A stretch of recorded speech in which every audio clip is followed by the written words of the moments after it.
as I said, yesterday afternoon at 1:38 p.m, I see from my email, I got an email from New Zealand First congratulating themselves, and understandably so, because this is a win, that the new COVID-19 inquiry that we campaigned and fought for will start in November.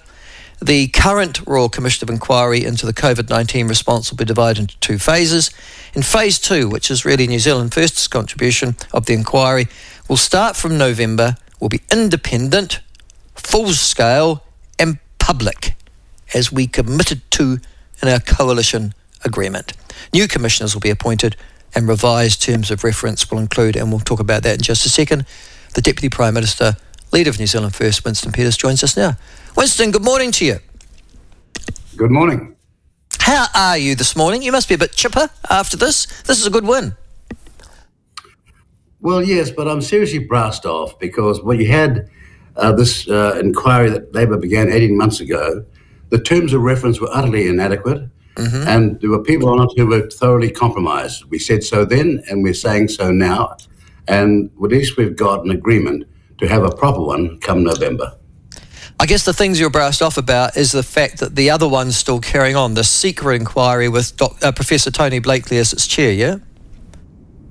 Precisely. I mean, has anybody looked at the involvement that he had with the past government in advising them, passing on his knowledge and what he thought he knew? And I would have thought that when this came to a full-scale inquiry, even back then he would have thought to himself, well, I can't do this because it's not expansive. It's not going to get to the truth of it. It's not going to tell us what we need to know as a forerunner for when we go forward, future event. Established. So the moment I saw it, I thought this is utterly compromised, and it's just the party's backside about how they acted or misacted during this time. Winston, can I ask this question of you? What was the rationale for National and for ACT particularly, but for National, I guess, to carry on with the inquiry in its imperfect and clearly irregular form? Well, you know, they can explain that to you. But when people who are losing 35 years of their business and all their staff and having to start all over again because of being shut down by 4 months of the lockdown, one of the second longest lockdown in the world at immense tens of billions of dollars of cost, they did not cross even the forecourt of Parliament to talk to the protesters. And then in the end, it deteriorated into the kind of thing that happened. And I've never in all my career, in a long career at that, ever seen parliamentarians not being prepared to go and hear protesters out. Whether you agree or not, your job is to hear them. It's called democracy. No, I don't disagree with you at all on that issue.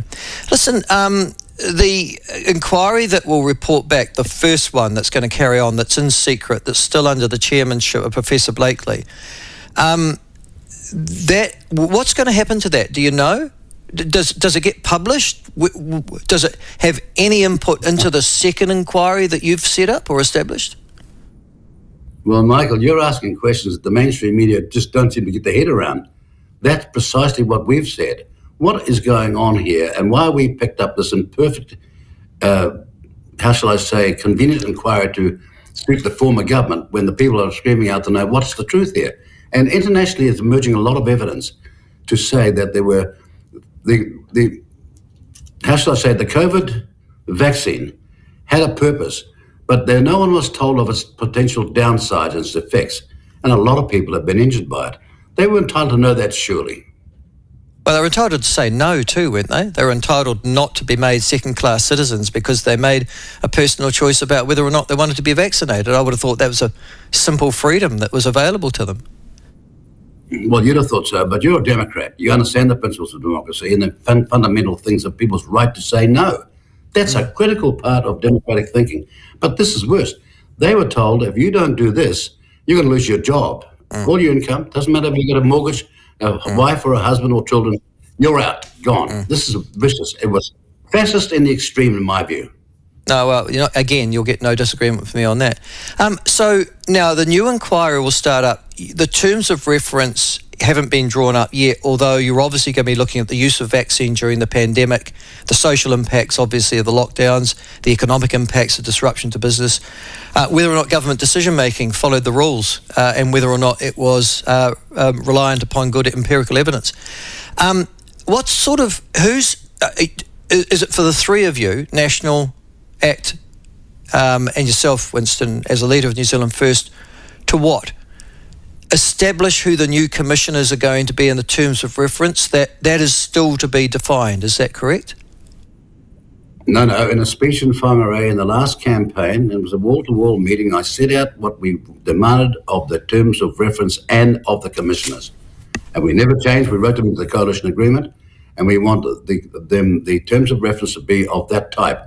That is terms of reference that are designed to get at the truth, not to cover up the truth. Okay. When would you expect to be in a position, I think it's November, is it, this year, that you're going to announce phase 2, or is that when the phase actually starts? Phase 2 will be announced in October and get underway in November. Okay. And how long do you... It should be 6 months. There's no reason to have any longer inquiry than that. But get in some overseas experts and start sharing information that is all over the media internationally, but getting no coverage from the mainstream media here in this country at all. And does that surprise you? No, I don't, because they were utterly compromised as well. Yes, well, that's the next thing, that because the current inquiry, which is costing $19 million, is held in private, and we don't know what is being said. So it means that people can turn up, say stuff that's bollocks, Winston, but because it's not in actual fact out there in the public, nobody can say, no, that is bollocks, and I think I'll go to the inquiry and show you the proof that it is. Will that happen with your phase 2?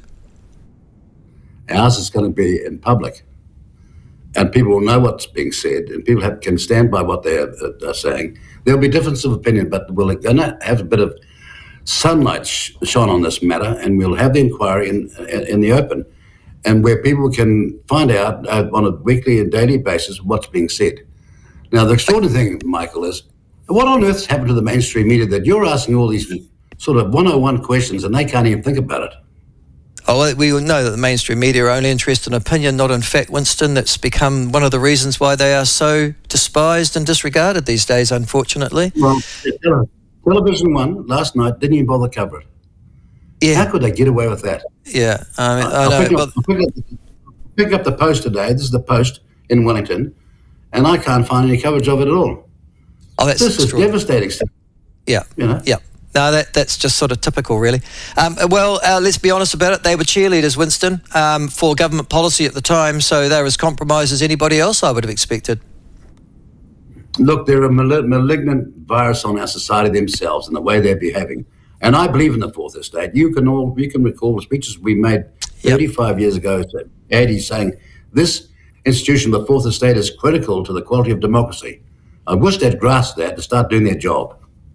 Hear, hear. All right, now, just quickly on that, talking about differences in coalition, the transgender and sports policy, it's written into the coalition agreement. You've put it in there as well. It essentially says if you're transgender, you're going to have to think again, because it's not a good idea to have men playing community sport. Now, we've seen a number of sports throughout the world, Winston, from swimming to rugby league, athletics, decide that trans women should not be allowed to compete at an international level. And yet, incredibly, they are still competing and enjoying a physiological advantage at a community and local level in New Zealand. When is this coalition government going to enact your coalition agreement on transgender sport and participation? Right here, right now, we're saying to Sport New Zealand, you had a code going forward on this matter, which is totally inadequate. It's prejudicial and extreme. You're going to see people biologically advantaged getting an unfair advantage on the sporting field, and all sports start at a younger age. No one becomes an All Black on day 7 without having spent the first 6 days all their youth getting ready, or in any other sport. And it's just astonishing that people like Sport New Zealand can sort of demand taxpayers' money while they perversely ignore what the taxpayers want in terms of fairness. What's wrong with these people?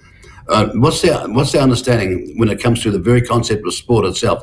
Sport's meant to be about fairness.